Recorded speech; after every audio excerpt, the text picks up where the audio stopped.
Today, we'll bake a timeless tart with apricot jam. Shall we start?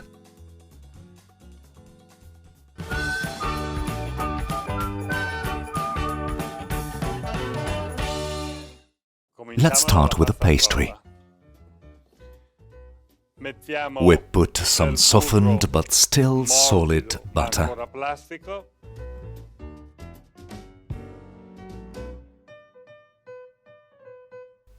Icing sugar, vanilla seeds, grated lemon zest. I recommend you to keep the lemon over the grater. Why? Because if I put the lemon the other way round, I won't see what I'm doing.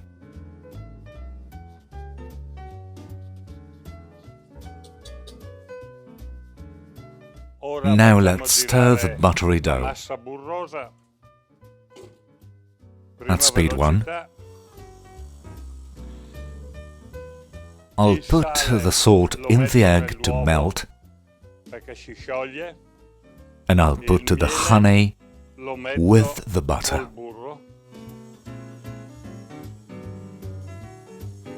I put the salted yolks in to dissolve it.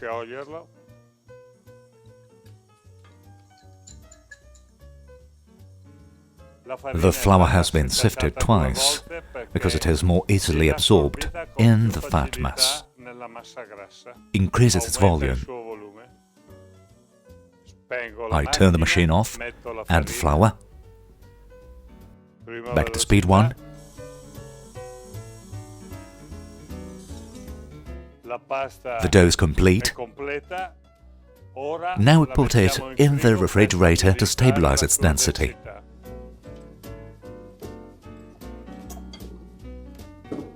I take a Marisa spatula to clean the beater. The beater or flat beater, the two is always the same. The dough is homogeneous.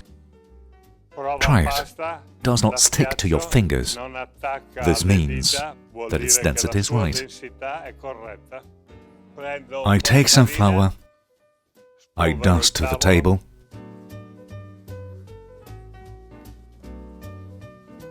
A light dusting of the dough on top. If you use the pastry immediately, it will be excessively soft, so you'll find it difficult to roll it with a rolling pin. Even if you were to use 2 sheets of baking paper, you would never be precise. To stabilize it, we have to put it in the fridge. My suggestion is to prepare the short crust pastry the evening before, for the morning after, or the day after. It is a pastry that can be used in a lot of dishes, and you'll find great satisfaction in working it when it has gained a good solidity. So you could also work it with a piping bag and a curly nozzle. You can make some cookies not mounted, but very pleasant. So I'll wrap it in cling film and let it stabilize overnight in the fridge.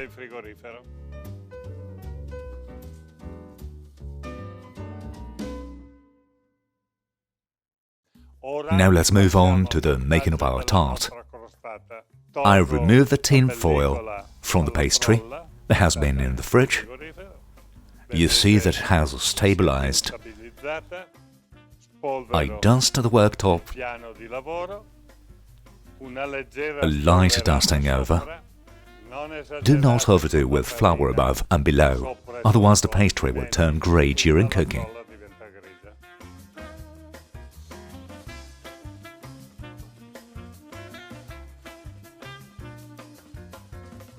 To be able to understand the thickness of the pastry, run your thumbs and your fingers underneath to spot the thickest parts. The pastry is even.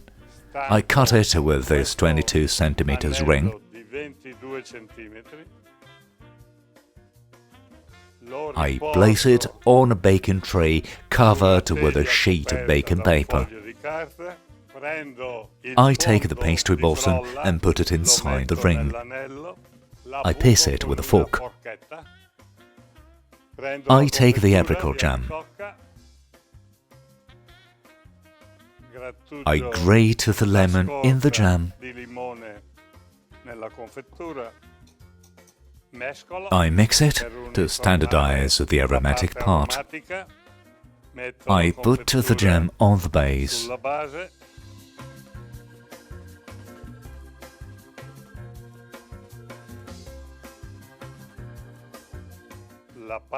The filling part is complete. We have to put some strips of short crust pastry. Someone will take them as a decoration, but it is actually a technical item. If I have a fair number of strips,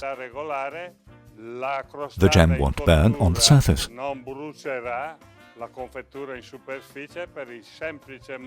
For the simple reason that the moisture will come out cooling the surface. Therefore, the regularity of the strips of short crust pastry will give the perfect cooking to your tart.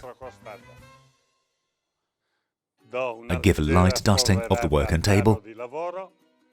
I take the pastry that I had put aside. I have to roll it once, because I need slightly thinner strips. I use the rolling pin and the smooth wheel to have consistency in the measure. Now I place the strips evenly on the surface. Now take more strips and place them from one end to the other, diagonally. Now only the edge is missing. I take the dough, shape a rope,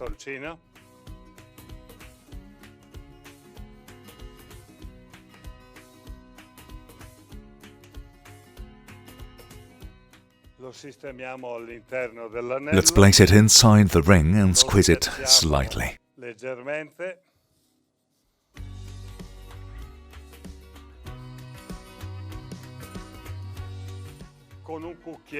With a spoon, I create a decoration, and at the same time, I make the pasta stick to the bottom of the tart.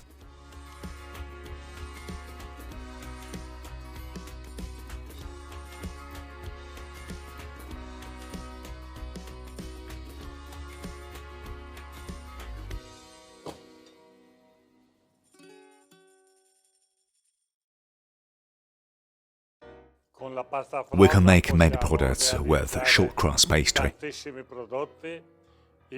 Cookies, the base for cream cakes, small tart. There's no limit.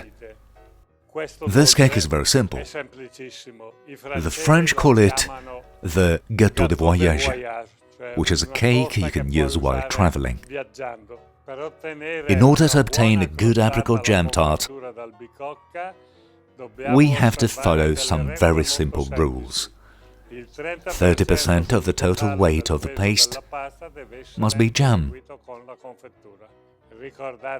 Remember, if we stick to the rules, we will like food, not for the eternity, but for a day of happiness. Here's my apricot jam tart. Fragrant, simple and irresistible. To the next recipe.